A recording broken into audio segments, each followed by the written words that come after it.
En el segundo capítulo comenzamos con la edificación del templo, y leemos entonces aquí en el primer versículo: «Determinó pues Salomón edificar casa al nombre de Jehová, y casa para su reino». Luego vemos en el versículo 2 de este capítulo 2 del segundo libro de Crónicas: «Y designó Salomón 70,000 hombres que llevasen cargas, y 80,000 hombres que cortasen en los montes, y 3,600 que los vigilasen». Tenemos que los planos para la edificación del templo habían sido preparados por David. Salomón ahora comienza la organización que hace falta para la edificación del templo. Esta es la parte del reino de Salomón que Dios enfatiza. Ninguna otra cosa, sino esta. Y proseguimos leyendo en el versículo 3, «Y envió a decir Salomón a Hiram, rey de Tiro: Haz conmigo como hiciste con David mi padre, enviándole cedros para que edificara para sí casa en que morase». Hiram tenía un gran afecto por David. Y David sentía de la misma manera hacia Hiram, y Salomón aprovecha eso para solicitar su ayuda. Salomón tenía problemas con Hiram. Mejor dicho, Hiram tenía problemas con Salomón. Él había sido muy generoso con David, pero encuentra que Salomón es una persona difícil de tratar. Y leemos ahora en el versículo 4, «He aquí yo tengo que edificar casa al nombre de Jehová mi Dios, para consagrársela, para quemar incienso aromático delante de él, y para la colocación continua de los panes de la proposición, y para holocaustos a mañana y tarde, en los días de reposo, nuevas lunas, y festividades de Jehová nuestro Dios, lo cual ha de ser perpetuo en Israel». Hay algunas críticas en lo que se relaciona a la restauración de los holocaustos durante el milenio. Y la única respuesta que se puede dar es: Dios así lo ha ordenado. Por supuesto, ellos tendrán mucho significado. Creemos que ellos serán una señal que indica qué fue lo que ocurrió en el sacrificio de nuestro Señor Jesucristo. Y ahora en el versículo 5 leemos: «Y la casa que tengo que edificar ha de ser grande, porque el Dios nuestro es grande sobre todos los dioses». Ahora, ¿qué es lo que hace de algo común una cosa grande? ¿Qué es lo que hace de un hombre una persona grande? ¿Qué es lo que hace una nación o una iglesia grande? Dios, amigo oyente, solamente Dios. Y eso es algo que estamos perdiendo de vista en nuestros días. Ahora fíjese usted lo que dice Salomón aquí en el versículo 6. «Mas ¿quién será capaz de edificarle casa, siendo que los cielos y los cielos de los cielos no pueden contenerlo? ¿Quién pues soy yo para que le edifique casa, sino tan solo para quemar incienso delante de él?» El sacrificio era el camino que ellos utilizaron para llegar a Dios. Y la única manera en que nosotros, amigo oyente, podemos llegar a Dios en nuestros días es por medio del sacrificio del Señor Jesucristo. Lo importante que debemos notar en esta situación es que Salomón no tenía ninguna duda en cuanto a quién era Dios, o si él llegaría a ocupar el lugar que él estaba edificando. Y bien, vamos a detenernos por hoy aquí, porque nuestro tiempo ha tocado ya a su fin. Continuaremos en la consideración de este asunto, Dios mediante, en nuestro próximo programa. Le invitamos pues a sintonizarnos. Será hasta entonces que las bendiciones del Señor le acompañan en todo instante, es nuestra ferviente oración. En nuestro programa anterior tuvimos una buena introducción. Confiamos que haya sido una introducción buena y sólida a este segundo libro de Crónicas, donde vimos el comienzo del reino de Salomón. David había desaparecido de la escena en el último capítulo del primer libro de Crónicas, y ahora Salomón llega al trono. En este libro tenemos 9 capítulos dedicados al reino de Salomón. Y lo interesante es que 6 de ellos están destinados a la construcción del templo. Salomón está construyendo el templo siguiendo las instrucciones y preparativos que hizo David su padre. Él está simplemente continuando el gran plan y programa de David, que incluye hasta los mismos planos. Ahora tenemos en este segundo capítulo el comienzo de la edificación. Y vimos en nuestro programa anterior que Salomón comienza a actuar según las instrucciones que le dejó su padre David. Inmediatamente comenzó a organizar a los trabajadores para la tarea que se avecina. Luego solicitó la ayuda del amigo de David, Hiram, rey de Tiro, para que le proveyera los materiales que necesitaría al avanzar en la construcción. Ya se había hecho los arreglos por las rocas. Él está construyendo la casa para el Señor en Jerusalén, en el mismo sitio que había seleccionado David. Y vamos a comenzar hoy leyendo una vez más los versículos 5 y 6, para hacer más clara la conexión que tenemos aquí. Versículos 5 y 6 de este capítulo 2 del segundo libro de Crónicas. Y la casa que tengo que edificar ha de ser grande, porque el Dios nuestro es grande sobre todos los dioses. Mas ¿quién será capaz de edificarle casa, siendo que los cielos y los cielos de los cielos no pueden contenerlo? ¿Quién pues soy yo para que le edifique casa, sino tan solo para quemar incienso delante de él? El sacrificio era el camino que ellos utilizaron para llegar a Dios. La única manera en que nosotros podemos llegar a Dios en nuestros días, amigo oyente, es por medio del sacrificio del Señor Jesucristo. Lo importante de notar en esta situación es que Salomón no tenía ninguna duda en cuanto a quién era Dios, o si él llegaría a ocupar el lugar que Salomón estaba edificando. En un artículo escrito por un teólogo, este decía que lo que Salomón estaba tratando de hacer era una pequeña casa y poner a Dios en una caja, y que la gente tenía la idea de que Dios debía ser colocado en una caja y que Él debía ser guardado allí. Pero permítanos decir, amigo oyente, que Salomón no tenía ninguna idea como esa, ni tampoco la tenía el pueblo. Ellos estaban muy por delante de muchas personas en nuestros días, aun de aquellos que pertenecen a las iglesias. Muchas personas llaman a la iglesia la casa de Dios. Bueno, Dios nunca ocupa una casa, nunca lo ha hecho. El templo era un lugar para hacer sacrificios, era un lugar para allegarse a Dios. Eso era lo importante y tenía que ser digno de Él. Era algo bien adornado, algo muy hermoso. Como dijimos anteriormente, tenemos algunas ilustraciones de lo que era el templo de Herodes, que era algo similar al que edificó Salomón. Sin embargo, este era mucho más grande y edificado de mármol blanco. Nunca fue terminado, pero el modelo que tienen en Jerusalén es algo muy parecido. No es de gran tamaño considerado con los otros edificios de esos días, como por ejemplo el templo de Diana en Éfeso y las pirámides. Si uno pone el templo edificado por Salomón al lado de cualquiera de ellos, pues se dará cuenta que es más pequeño. Pero aunque el tamaño no era demasiado grande, se distinguía por la enorme riqueza que tenía. Una tremenda cantidad de oro, plata y piedras preciosas fueron utilizadas en su construcción. Debemos tomar nota de eso. Y David había reunido toda esa riqueza, y de ello veremos más adelante. Leamos ahora el versículo 7 de este capítulo 2 del segundo libro de Crónicas. Continúa hablando Salomón al rey Hiram, o enviándole su mensaje, y le dice: «Envíame pues ahora un hombre hábil que sepa trabajar en oro, en plata, en bronce, en hierro, en púrpura, en grana y en azul, y que sepa esculpir con los maestros que están conmigo en Judá y en Jerusalén, los cuales dispuso mi padre». Ellos tenían que buscar trabajadores especializados en otro país. Israel se había dedicado a la agricultura y no tenía esta clase de gente. La intención de Dios era que se dedicaran a la agricultura, y así lo estaban haciendo en esos días. Si usted tiene la oportunidad de viajar por esa tierra en el día de hoy, amigo oyente, podrá apreciar que sus gentes están haciendo lo mismo, es decir, están dedicados a la agricultura. No creemos que haya tierra más fértil que la que se encuentra en el valle de Esdraelón, cerca de Megido. Ciertamente es un lugar fértil. La nación de Israel, pues, no tenía artífice ni artesano, y tuvieron que pedir la ayuda de Hiram para que él supliera a la persona que hacía falta. Ahora Salomón dice en el versículo 8, «Envíame también madera del Líbano, cedro, ciprés y sándalo, porque yo sé que tus siervos saben cortar madera en el Líbano, y he aquí mis siervos irán con los tuyos». En otras palabras, ellos aprenderán el oficio de esta otra gente. Sigamos adelante con el versículo 9. «Para que me preparen mucha madera, porque la casa que tengo que edificar ha de ser grande y portentosa». No era un lugar amplio en el sentido del tamaño, sino más bien grandioso.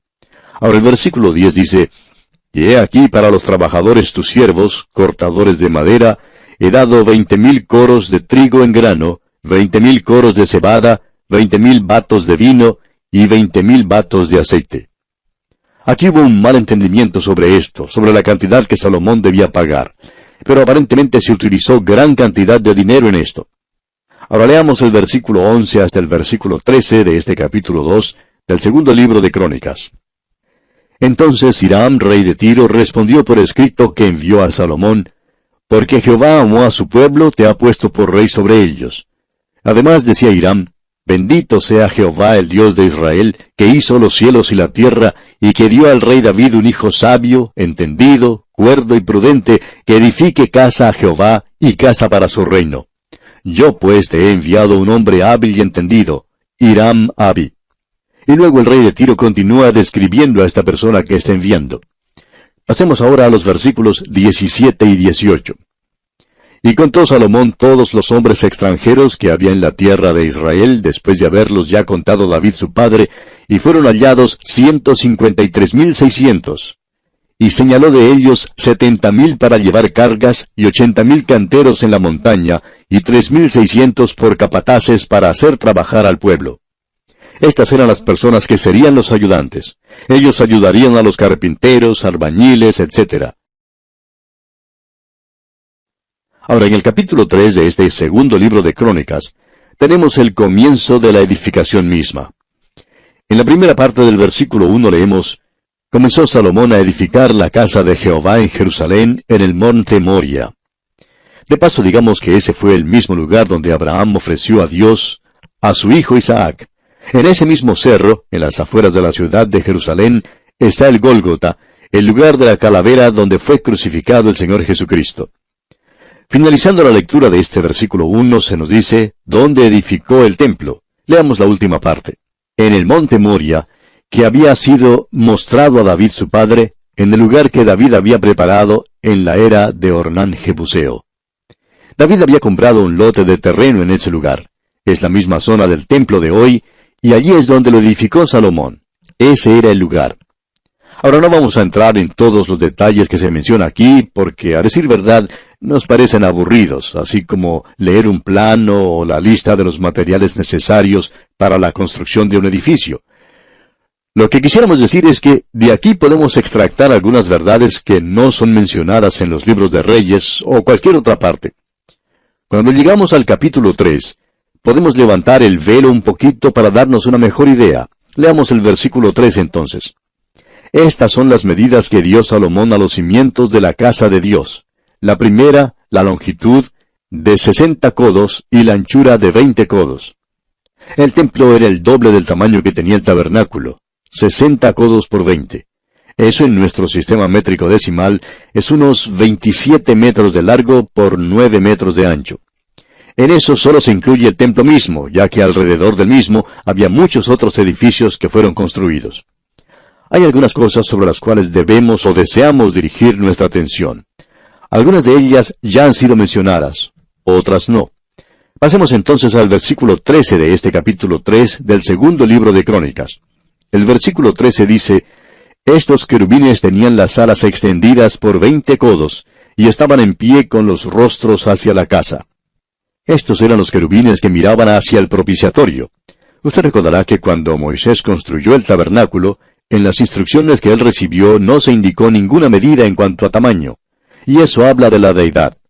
No tiene medida. Es algo a lo cual no se le puede aplicar un metro para saber su tamaño. Por eso lo que tenemos aquí en el segundo libro de Crónicas es algo grandioso. Los querubines tienen que haber sido mucho más grandes que los que estaban en el tabernáculo. Pero aún con las medidas dadas, hay en cierto sentido una nota de deterioro. Y es que están tratando de medir la deidad. Y eso, amigo oyente, no se puede hacer. Aquí se nos hace notar algunas cosas que no estaban en las instrucciones mencionadas en el libro de Reyes.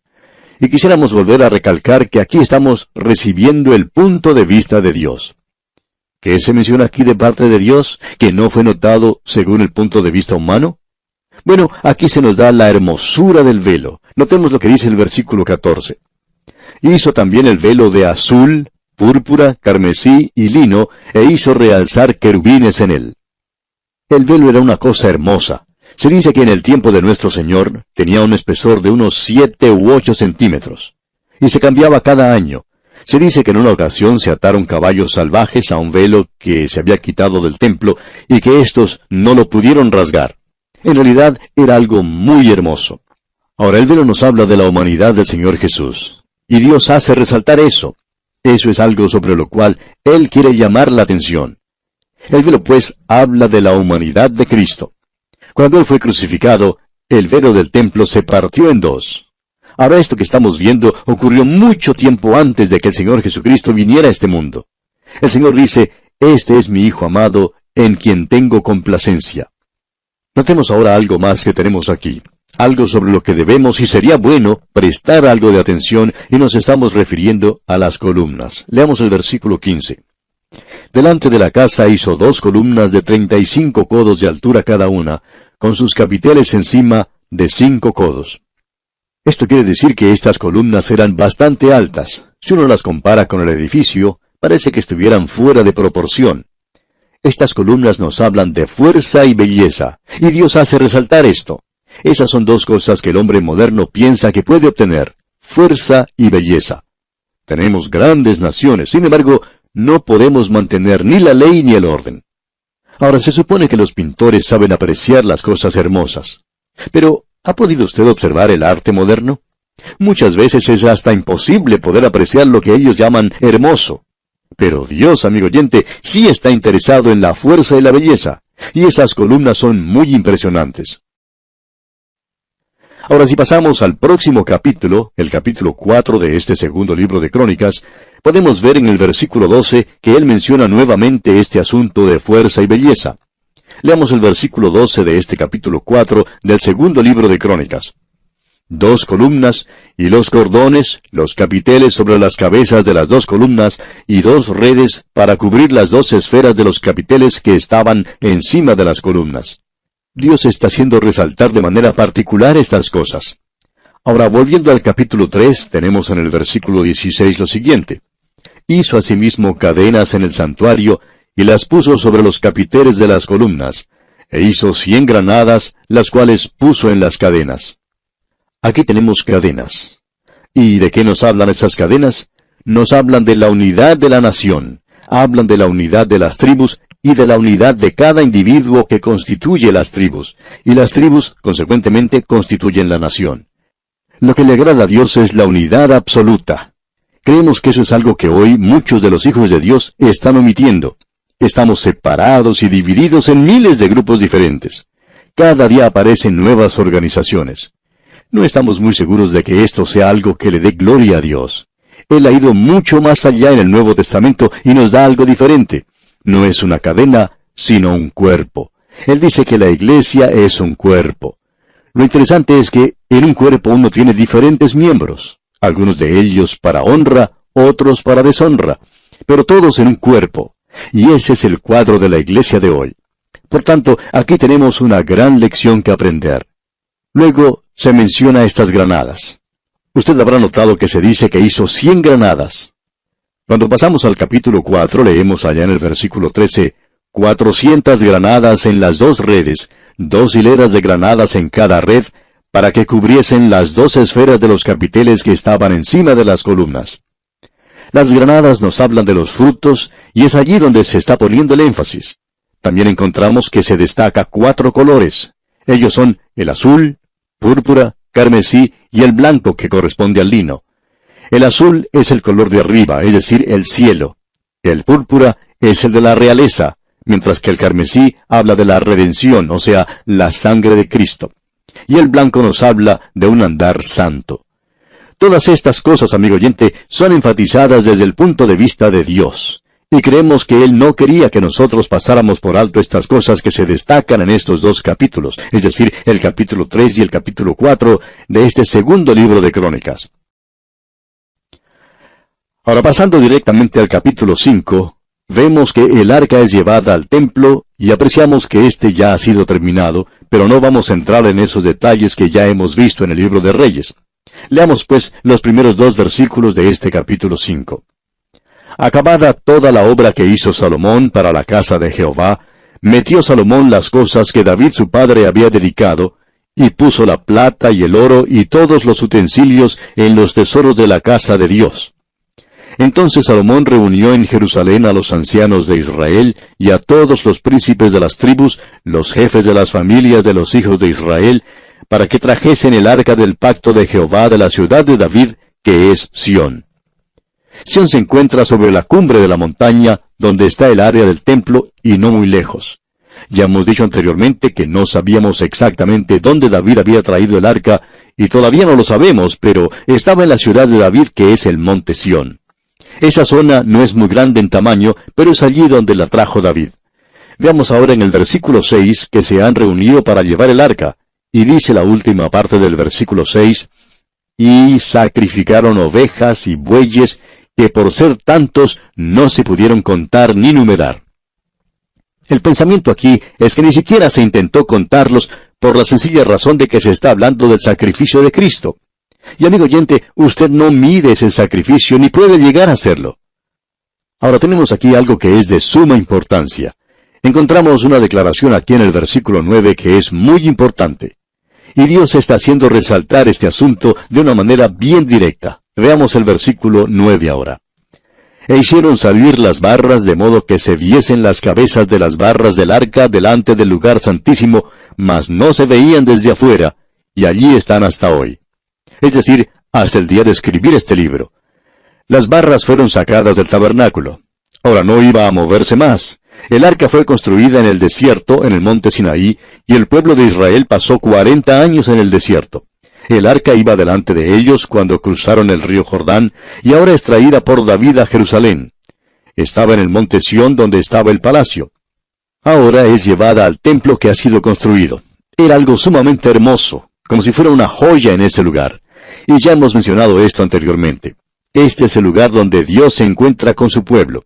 Pero lo interesante aquí es que el arca había estado en el desierto por todos esos años y había sido llevada de un lugar a otro después de haber llegado a la tierra. Vimos en el libro de Samuel cómo los filisteos la capturaron una vez. Ahora es colocada en el templo, en un lugar de descanso permanente, y entonces se quitan las barras. El arca, como hemos visto anteriormente, nos habla de la persona de Cristo, de quién es Él. Sobre ella se encuentra el propiciatorio. ¡Qué hermoso es todo esto! Ahora ha sido colocada en un lugar permanente en Jerusalén. De ahora en adelante, el pueblo de Israel tiene que ir a Jerusalén. Los hombres tienen que hacerlo 3 veces al año para estar presentes en 3 de las fiestas, la de la Pascua, la de Pentecostés y la del Tabernáculo. Ellos debían estar presentes allí. El arca nos está hablando de la persona de Cristo. El propiciatorio nos está hablando de su obra de redención, vertiendo su sangre, donde el trono de Dios es ahora un propiciatorio. Todo esto es permanente ahora. Cristo ha aparecido una vez, al fin de las edades, para quitar el pecado por medio del sacrificio de sí mismo. Eso es permanente, es básico, está establecido. Eso ya no se puede mover. Hablando de una manera figurativa, quisiéramos decir lo siguiente. Las barras han sido quitadas y ya no habrá más movimiento, no habrá otra forma de salvación.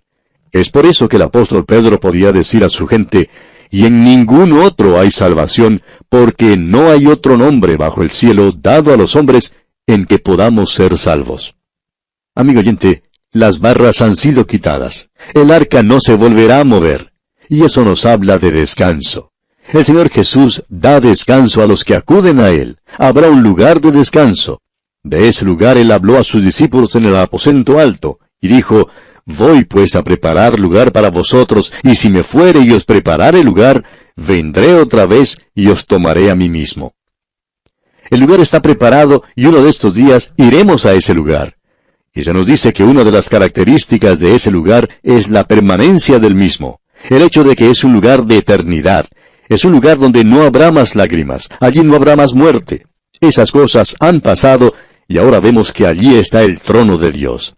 Él dijo, consumado es, porque Él es el Alfa y Omega, el principio y el fin. Y se nos dice que eso es del cielo, esa es la ciudad de Dios. Los cimientos de esa ciudad son permanentes, son para siempre. Hay 12 bases en ese lugar, y el Señor Dios y el Cordero son el templo. Amigo oyente, las barras han sido quitadas. Eso ya ha sucedido. Qué hermoso es saber que no vamos a tener que marchar. Usted no necesita salir a buscar a Dios. Como ya hemos visto en nuestro estudio de la epístola a los Romanos, el apóstol Pablo dijo que no tenemos que ir al cielo y hacerlo bajar aquí, o tener que ir al infierno y hacerlo subir. Él está allí en su lugar para usted. Es permanente, es eterno, no cambiará. Ha quitado las barras. Veamos ahora el versículo 10 de este capítulo 5 del segundo libro de Crónicas. En el arca no había más que las 2 tablas que Moisés había puesto en Horeb, con las cuales Jehová había hecho pacto con los hijos de Israel cuando salieron de Egipto. Ahora faltan 2 cosas aquí. Una de ellas es la vara de Aarón que reverdeció, y la otra es la urna de oro con el maná. Esas 2 cosas estaban allí antes. La urna de oro con el maná, usted recordará, por lo general desaparecía, es decir, el maná desaparecía si no lo recogían. Y como ya dijimos, la vara de Aarón que reverdeció. Y todo eso, la vara y el maná, ha desaparecido. ¿Por qué? Pues creemos que estas dos cosas, el maná, que nos habla de Cristo como el pan de vida, habla de su humanidad y del hecho que Él alimenta a aquellos que son suyos. Y la vara de Aarón nos habla de su resurrección. Eso ha sido actualizado para nosotros por el hecho histórico de la muerte de Cristo. Él era humano y esa era su humanidad. Él murió, fue sepultado, pero se levantó al tercer día. Eso no es humano, la vara de Aarón que reverdeció. Y bien, aquí vamos a detenernos por hoy, amigo oyente, porque nuestro tiempo ya ha concluido. Le invitamos para nuestro próximo programa cuando continuaremos considerando este asunto. Hasta entonces, pues, que el Señor le bendiga ricamente. Continuamos hoy nuestro estudio del capítulo 5 del segundo libro de Crónicas. Y en nuestro programa anterior estábamos hablando de lo que había en el arca, y dijimos que no había sino las 2 tablas que Moisés había puesto en Horeb. Y mencionamos que faltaban 2 cosas. Una de ellas es la vara de Aarón que reverdeció, y la otra es la urna de oro con el maná. Esas 2 cosas estaban allí antes. Usted recordará que el maná desaparecía si no lo recogían. Y como dijimos, también faltaba la vara de Aarón que reverdeció. Y la vara y el maná han desaparecido. ¿Por qué? Pues creemos que estas 2 cosas, el maná que nos habla de Cristo como el pan de vida, habla de su humanidad y del hecho de que Él alimenta a aquellos que son suyos. La vara de Aarón nos habla de su resurrección, y eso ha sido actualizado para nosotros por el hecho histórico de la muerte de Cristo. Él era humano y esa era su humanidad. Él murió, fue sepultado, pero se levantó al tercer día. Eso no es humano. La vara de Aarón que reverdeció.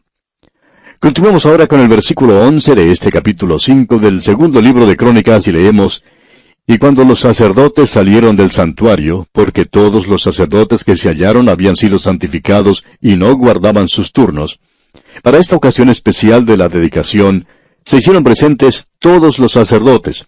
También vemos que todos los cantores y los que tocaban trompeta estaban allí presentes.